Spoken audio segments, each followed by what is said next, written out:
Elimination techniques గురించి మాట్లాడారు కదా.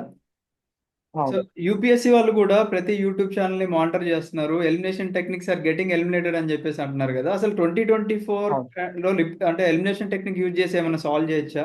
అండ్ ఇప్పుడు ఎలిమినేషన్ టెక్నిక్స్ యూజ్ చేద్దాం అనుకునే వాళ్ళకి నెక్స్ట్ ఇయర్ అంటే 2025 అటెంప్ట్ వాళ్ళకి హెల్ప్ అవుతుందా? ఫస్ట్ ఆఫ్ ఆల్ ఎలిమినేషన్ అనేది పాయింట్ ఏంటంటే నేను ఎలా చూసానంటే it's not a technique. There is a reasoning behind some way the questions are framed. ఆ రీజనింగ్ ఏదో నాకు అర్థమైంది. ఫస్ట్ ఆఫ్ ఆల్ టెక్నిక్ అనేది ఎప్పుడు బ్లైండ్ గా అప్లై చేయకూడదు. ఎందుకంటే ఒక్కసారి అట్లా ఒకప్పుడు అన్నారు ఎక్స్ట్రీమ్ స్టేట్మెంట్స్ ఉంటే తప్ప అంతా తప్పని. ఎలా ఎక్స్ట్రీమ్ స్టేట్మెంట్స్ అనేవి తప్పు అవుతాయి? సో ఆ కాంటెక్స్ట్ ఉంటుంది ప్రతిదానికి. ఆ పర్టికులర్ కాంటెక్స్ట్ లో ఆ ఎక్స్ట్రీమ్ స్టేట్మెంట్ అనేది తప్పు.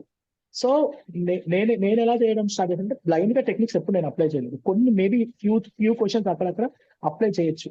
Still some elimination techniques blind గా కొంచెం వరకు అప్లై చేయొచ్చు. అంటే మీ దగ్గర ఏం ఆప్షన్ లేదు, నా దగ్గర ఇంకా నాలెడ్జ్ లేదు అక్కడున్న క్వశ్చన్ గురించి, ఆ టాపిక్ కానీ ఆ కాంటెక్స్ట్ గురించి ఏం లేనప్పుడు మేబీ యూ కెన్ గో. ఎందుకంటే టెక్నిక్ 10 సార్లు అప్లై చేస్తే 6-7 సార్లు వర్క్ అయింది. 6-7 సార్లు వర్క్ అయిందంటే సపోజ్ 7 టైమ్స్ వర్క్ అయిందంటే నాకు 3 సార్లు రాంగ్ అయినా నాకు 12 మార్కులు వస్తాయి 10 క్వశ్చన్లలో. నాకు ఏం తెలియని దగ్గర నాకు 12 మార్కులు, 12 కాదు సార్ 10 మార్కులే వచ్చాయి. 10 మార్కులు వచ్చాయంటే నేను రేస్ లో ముందుకు వెళ్తాను కదా, 10 క్వశ్చన్లు పెట్టినప్పుడు. సో స్టిల్ ఏమి నాలెడ్జ్ లేకుండా కాంటెక్స్ట్ ఏమి ఐడియా లేనప్పుడు techniques can be used to an extent. అదైతే ఒకటి నేను చెప్తాను. This is from my complete purely experience.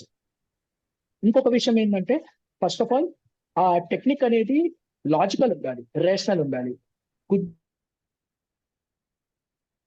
గుడ్డిగా ఎక్స్ట్రీమ్ స్టేట్మెంట్ ఉంటే తప్పు అన్నది అసలు బుద్ధున్నాడు ఎవరు చెప్పకూడదు నా ఒపీనియన్ లో. చాలా నేను కొంచెం హార్ష్ వర్డ్ వాడుతున్నట్టు ఉంటుంది. కానీ ఒక ఆస్పిరెంట్, యూపీఎస్సీ ఆస్పిరెంట్ ఎవరు, you want to be aspiring IAS, IPS or IRS or foreign service ఎవరి, you need to use your own intelligence, your own rational and logic. So ఒకటేదో టెక్నిక్ ఉందని చెప్పి గుడ్డిగా apply చేసేయడం అనేది it doesn't make any sense. So ఏదైనా statement అసలు అక్కడికి ఎందుకు కరెక్ట్ అవుతుంది, అలా ఎందుకు ఇస్తున్నాడు అన్నది దాని రీజనింగ్ అర్థమైతే అప్పుడు మీరు అప్లై చేసుకోవచ్చు అంటారు. సో అలా ఫస్ట్ ఆఫ్ ఆల్ కొన్ని స్టిల్ వర్క్ అవుతాయి, కొన్ని వాళ్ళు మార్చచ్చు. సో ఏంటంటే నేను ఫైనల్లీ నేను ఇంకొక పాయింట్ నేనేం చెప్పాలనుకుంటున్నానంటే ప్రిలిమ్స్ విషయంలో సాల్వ్ చేసేటప్పుడు చాలా మంది ఆ ఆ స్టేట్మెంట్ అని రీకాల్ చేసుకోవడానికి ట్రై చేస్తారు, రీకాల్ చేయడం గుర్తించుకోవడానికి ట్రై చేస్తారు. They don't think about that statement.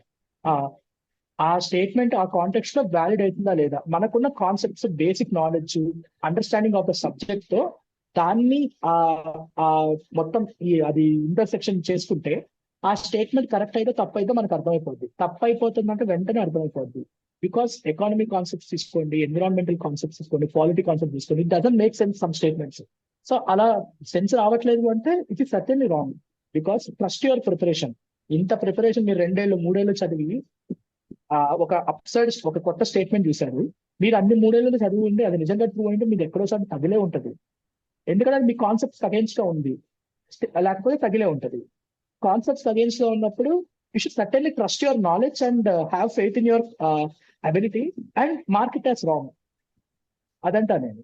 So techniques అనేది to an extent still work అవుతాయి. కానీ దాన్ని ఫస్ట్ ఆఫ్ ఆల్ మనం థింక్ చేసి కాన్షియస్ గా చూడాలి. ఆ తర్వాత ఏమి ఛాన్స్ లేకపోతే మీరు బ్లైండ్ గా మేబీ అప్లై చేయొచ్చు. ఎందుకంటే కొన్ని క్వశ్చన్స్ ఉంటే టైం సరిపోవచ్చు, అసలు ఏం నాలెడ్జ్ ఉండకపోవచ్చు. సో అలాంటి ఒక 5 to 10 క్వశ్చన్స్ ఉంటాయి ఎగ్జామ్ లో, వాటిలో మీరు you can apply. Because questions కూడా ఎక్కువ అటెంప్ట్ చేయాలి టు గెట్ హై స్కోర్. అలా కాకుండా ఆ, ప్రతి క్వశ్చన్ నేను బ్లైండ్ గా అప్లై చేస్తే బ్లైండ్ గా మిమ్మల్ని యూపీఎస్సీ కూడా తీసేస్తాను, అవసరం ఉండదు. లక్కలో ఏమైనా పాస్ అవుతారు.